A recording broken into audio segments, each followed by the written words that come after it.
Il-Ministeru għall-Akkomodazzjoni Soċjali u Affordabbli ħabbar l-estensjoni tal-iskema nikru biex nassistu. F'konferenza tal-aħbarijiet, il-Ministru Rodrigue Galdés ħabbar li se joħroġ sejħa lil privat biex jikriminandu diversi proprjetajiet li jkunu jistgħu jerġgħu jinkrow lil persuni li għandhom bżonnijiet speċjali.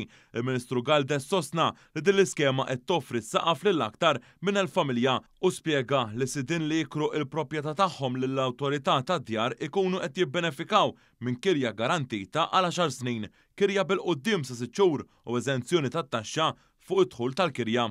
U ħafna drabi minn dawk is-sidien li krewlna anke l-appartamenti snin ta' qabel, illum meta ġew biex jagħlaq il-kuntratt reġgħu ġeddew għal 10 snin oħra. Jiġifieri bnejna relazzjoni tajba magħhom.